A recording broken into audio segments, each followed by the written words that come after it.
नमस्कार। फिर से हाजिर हूँ एक नई कहानी के साथ में। मैं हूँ राज। आप देख रहे हैं हाईवे 33। दोस्तों, आज की जो कहानी हमें भेजे हैं उनका नाम सुबोध है। सुबोध वेस्ट बंगाल नॉर्थ 24 परगना के रहने वाले हैं। ये घटना इनके साथ में जो घटी थी, साल था 1996।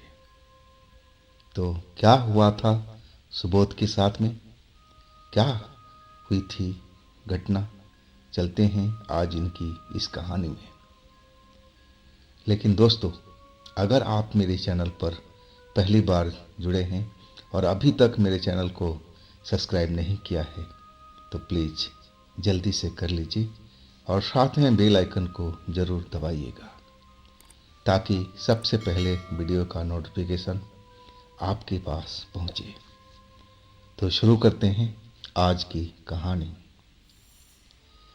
दोस्तों, मेरा नाम सुबोध है। ये घटना मेरे साथ में घटी थी तब मेरे शादी को लगभग 1 साल बीत गया था।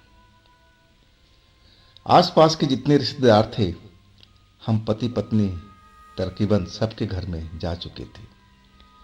अब मेरी जो मौसी रहती थी, जो मेरे घर से करीब 25-30 किलोमीटर की दूरी पर थी, और उनके घर अभी तक हम लोग जा नहीं पाए थे, जबकि वो कितनी बार आकर के मेरी माँ को बोल चुकी थी, मुझसे भी बोल चुकी कि सुबोध अपनी पत्नी को लेकर मेरे घर पर क्यों नहीं आती है। हाँ, मैं कोई ना कोई बहाना करके टाल देता था। मैं नौकरी पेशा व्यक्ति हूँ और सुबह मैं निकलता हूँ 8 बजे और रात देर को मैं घर पहुँचता। और एक ही संडे मिलता था हफ्ते में, और उस संडे को घर में इतने काम होते थे कि मैं दूर जा ही नहीं पाता था। और बाकी दिनों में जब मैं ड्यूटी से आता था तो इतनी थकावट हो जाती थी सफ़र में कि मैं कहीं दूर जाने का सोच ही नहीं पाता था। लेकिन आज मेरी मौसी का बेटिया, मेरी यानी बहन, मेरे घर आई थी अपनी माँ के साथ में, और वो बोलने लगी कि भैया, मेरा जन्मदिन है परसों। इस बार मैं कोई बहाना नहीं जानती कि कौन सा बहाना करोगे आप। आपको और भाभी को जरूर आना है। कोई बहाना मैं सुनना भी नहीं चाहती। आप सबके घर जा चुके हैं भाभी को लेकर के, लेकिन अभी तक हमारे घर आप नहीं आए। तो भैया, आना जरूरी है। अब मैं हंसते हुए कहने लगा, अरे पगली, मैं जरूर आऊँगा। तेरी बर्थडे में ना आऊँ तो किस में आऊँगा। और आखिरकार वो दिन भी आ गया था। वर्किंग डे था, शुक्रवार की वो शाम थी। जब मैं अपने घर आया ड्यूटी से, एक तो लोकल ट्रेन, धक्का इतना, इतनी भीड़, वैसे ही इंसान थक जाता है और सफ़र भी काफ़ी लंबा होता था। मुझे तो 2 ट्रेन पकड़ करके आना जाना पड़ता था, तो थकावट तो इतनी काफ़ी हो जाती थी। और उस रात शाम को मैं जब घर पहुंचा तो रात के 8 बज गए थे। अब मैं अपनी तरफ से तो बहुत जल्दी घर पहुंचा था, नहीं तो 9 भी बज जाते थे।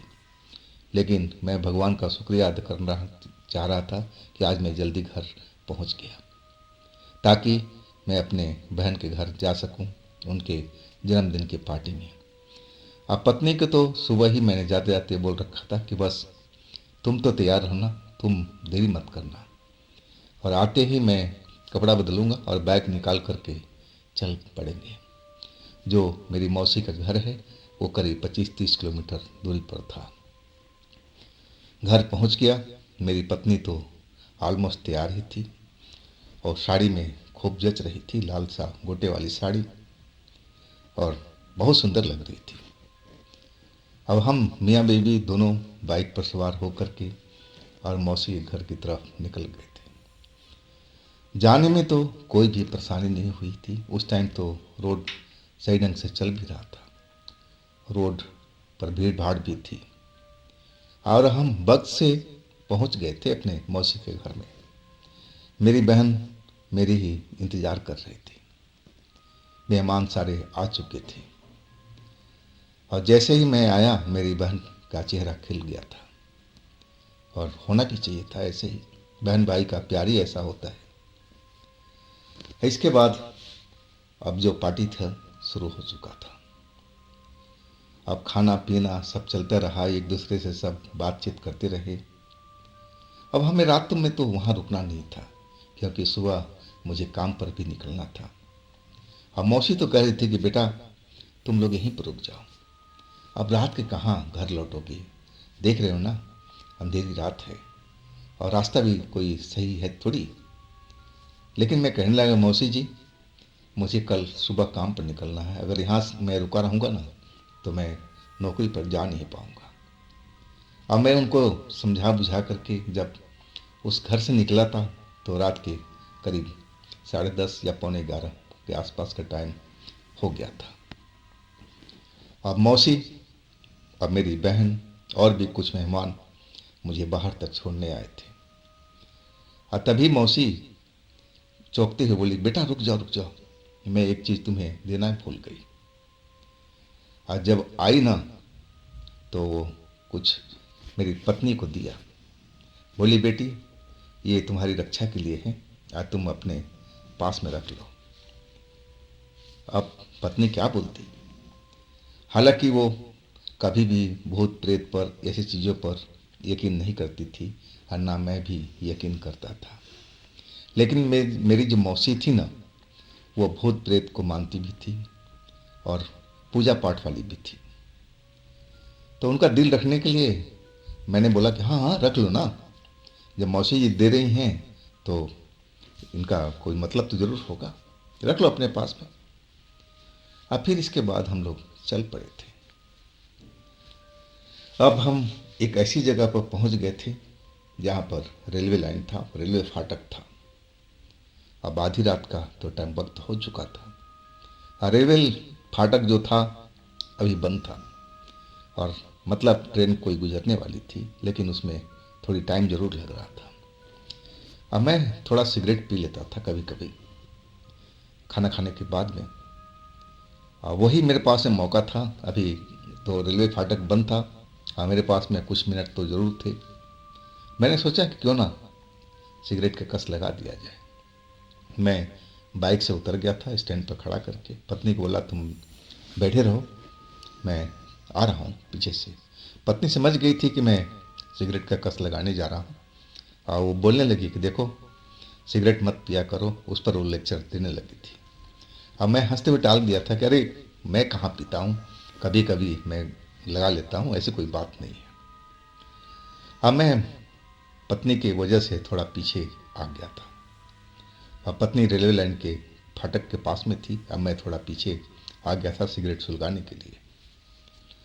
और जब सिगरेट का कस लगाने लगा था तो कुछ देर के बाद में ट्रेन गुजर गई थी, यानी अब रेलवे फाटक खोलने का टाइम हो गया था। और हम अब सिगरेट को फेंक करके बाइक के पास आ गया और इंतज़ार करने लगा कि कब फाटक खुले, कब फाटक खुले। लेकिन फाटक तो अभी भी नहीं खुल रहा था। मुझे बड़ा गुस्सा आ रहा था, कहीं ये जो चौकीदार है रेलवे फाटक का ये कहीं सो तो नहीं गया। लेकिन ऐसा थोड़ी होता है। अब मैं रेलवे लाइन पर आ गया था देखने के लिए कोई और ट्रेन तो नहीं आ रही दूसरी साइड से। तो तभी मुझे हरी बत्ती दूसरी साइड से दिखाई दिया, मतलब उधर से भी कोई ट्रेन आ रही थी। अब मैं रेलवे लाइन के पास ही चहलकदमी करने लगा था। फाटक अभी बंद था, गेट मैन अपने केबिन में था, वो तो बाहर मुझे दिखाई नहीं दे रहा था। अब मैं रेलवे लाइन पर इधर उधर टहलने लगा था। अब तभी मुझे लगा कि जिस लाइन पर ट्रेन आने वाली थी और वहाँ पर एक सफ़ेद कपड़ों में एक औरत मुझे नज़र आई थी जो उसी तरफ दौड़ती चली जा रही थी जिधर से ट्रेन आ रही थी। अब मैं तो देख करके एकदम डर सा गया था कि आधी रात का वक्त होने जा रहा है, ये औरत क्या ये ट्रेन से कटने जा रही है क्या। अब मैं चिल्ला पड़ा था, अरे बहन जी, अरे बहन जी कहाँ दौड़ती जा रही हो, उधर ट्रेन आ रही है, ट्रेन आ रही है। आज जब तक तो औरत वो रुक गई, अब पलट कर मेरी तरफ देखी, अब फिर उसी साइड में दौड़ पड़ी थी जिधर ट्रेन आ रहा था। लेकिन ट्रेन गुजर गया और वो औरत कहाँ गई मुझे कुछ नज़र ही नहीं आया। आत्मा तो मेरा कांप गया था, क्या वो ट्रेन से कट गई होगी। अब मेरा आत्मा कह रहा था कि देखना चाहिए। अब मैं अपनी पत्नी को बोल दिया कि 2 मिनट रुको, समझा दिया जल्दी जल्दी से, मैं ऐसा कुछ देखा हूँ। अब मेरी पत्नी भी अब डर गई थी। वो कहने लगी कि मैं भी चल रही हूँ साथ में, आप अकेले मत जाओ। अब हम दोनों मियाँ भी रेल के पटरी पर चलते हुए उस जगह पर पहुँच गए थे जहाँ मैंने उस लड़की को, उस औरत को देखा था। लेकिन वहाँ पर ना कोई लड़की, ना कोई कुछ भी। बिल्कुल रेलवे लाइन खाली पड़ा था, पटरी खाली पड़ी थी। कहीं पर कोई डेड बॉडी नहीं, ना कोई मुझे दिखाई दे रही थी। अब समझ में नहीं आ रहा था कि आखिर ये हुआ क्या हुआ। अब फिर बुझे मन से हम लोग वापस आ गए थे और फाटक खुल चुका था। अब फिर हमने बाइक पर सवार हुए, अपने घर की तरफ चलने लगे थे। अभी तो हमने आधा ही रास्ता पार किया था। अब आगे भी वैसी सड़कें थी, बिल्कुल सुनसान, कोई भी आता जाता नहीं दिख रहा था और हम चलते जा रहे थे। और अचानक ऐसा लगने लगा कि जैसे मेरी बाइक रुक रही हो। फट फट फट की आवाज़ आने लगी, जैसे बाइक का जो प्लग होता है करंट छोड़ रहा हो। और वही हुआ, कुछ देर चल करके बाइक खड़ी हो गई। अब मैं किक पर किक मारे जा रहा हूँ, लेकिन बाइक तो स्टार्ट नहीं हो पा रही है। आधी रात का टाइम और सुनसान रोड पर, जहाँ पर कोई भी आदमी आता जाता बिल्कुल नहीं दिख रहा था। और मैं अपनी नए नवेली दुल्हन के साथ में और उस रोड पर फंसा हुआ बाइक लेकर के। अब समझ में नहीं आ रहा था कि करे तो क्या करे। मैं कोशिश लगातार करता रहा बाइक स्टार्ट करने का। मेरे पास में प्लग वगैरह खोलने का किट था बाइक में। किट की सहायता से मैं प्लग को खोल लिया था और फिर साफ सुफ करके उसको लगा भी दिया था। आज संजोग से बाइक मेरी स्टार्ट हो गई थी, लेकिन इस काम में काफ़ी देर लग चुका था। जब बाइक स्टार्ट हुई ना, तो मैंने देखा मेरी जो पत्नी उदास हो गई थी और वो उसके चेहरे पर अब थोड़ा बहुत मुस्कान दिखाई देने लगा था।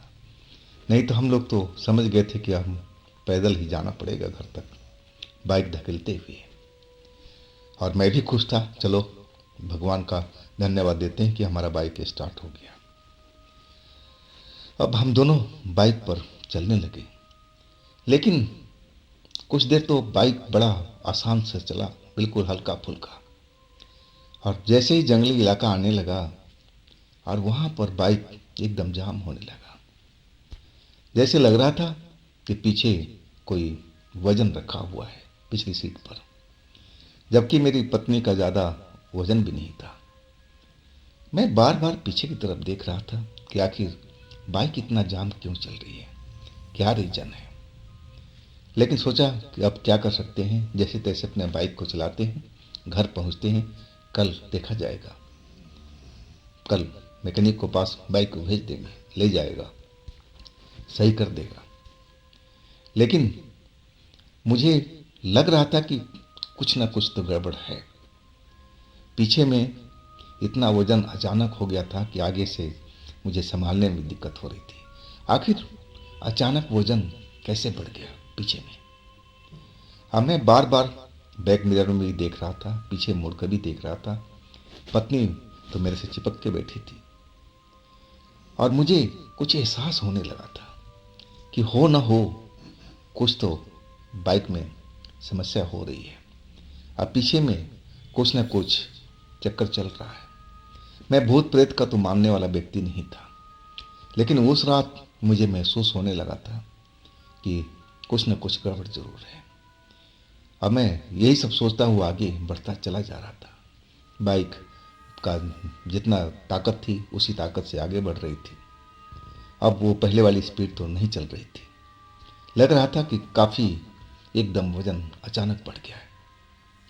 अब मैं मुड़ मुड़ करके बार बार देखते जा रहा था। पत्नी कह रही क्या देख रहे हो मुड़ मुड़ करके। अब मैं बताने लगा कि मैं क्या तुम्हें बताऊं।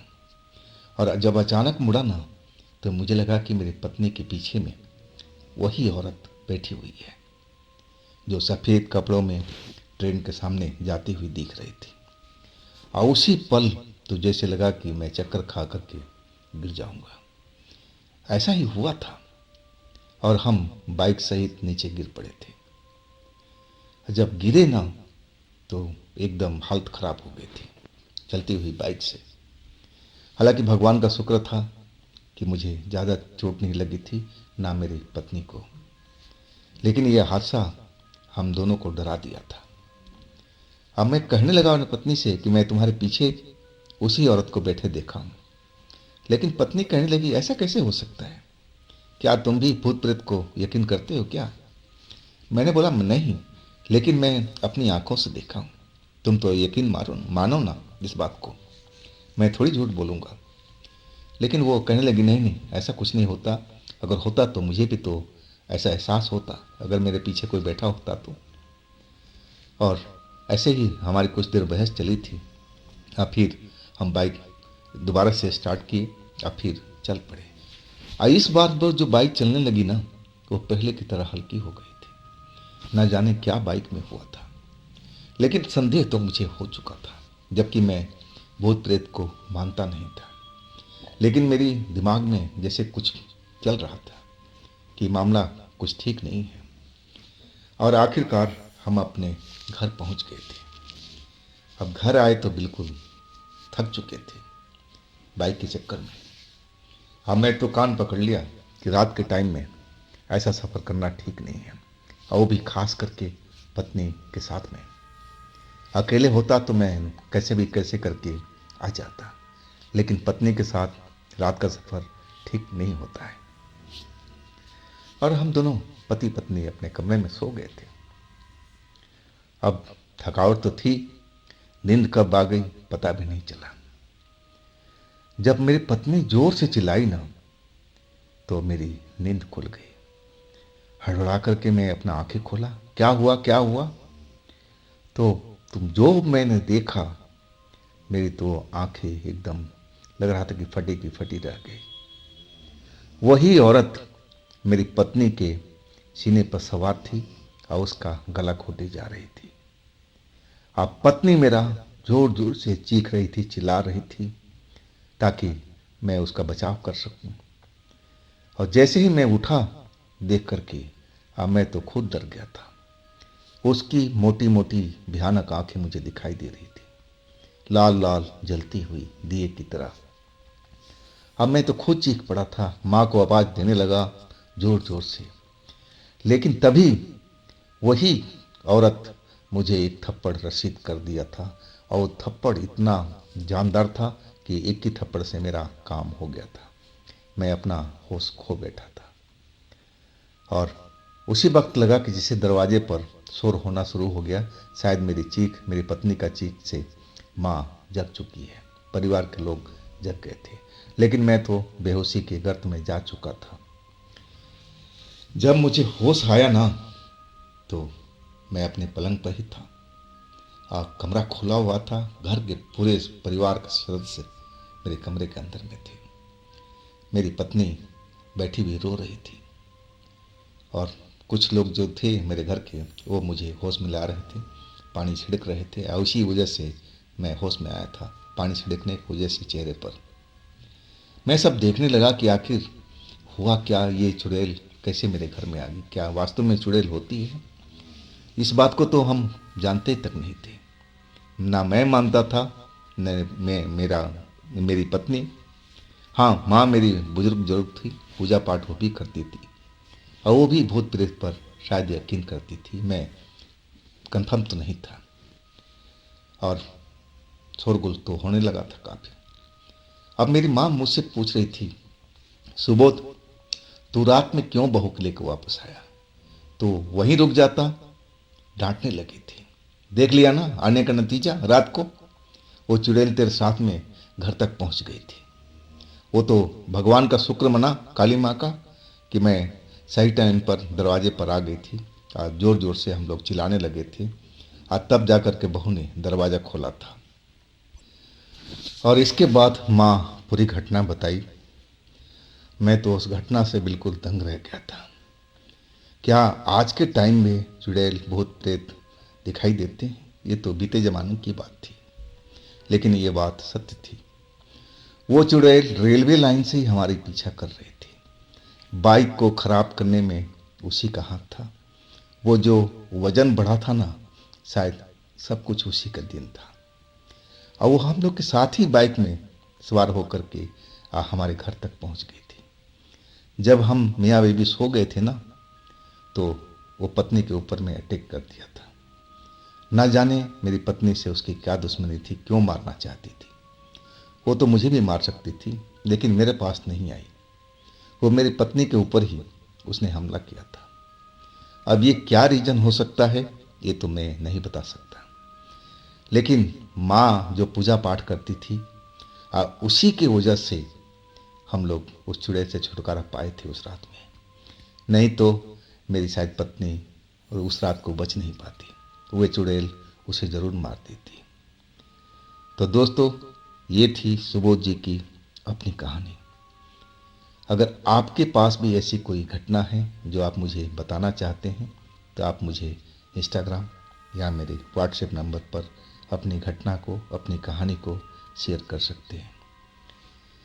दोस्तों, ये भी चैनल आप ही का है, तो इसको भी अपना प्यार दीजिए, लाइक कीजिए, सब्सक्राइब कीजिए, शेयर कीजिए। और फिर हम मिलते हैं अगले रोज़ एक नई घटना, एक नई कहानी में। आप लोग अपना ख्याल रखिएगा। नमस्कार।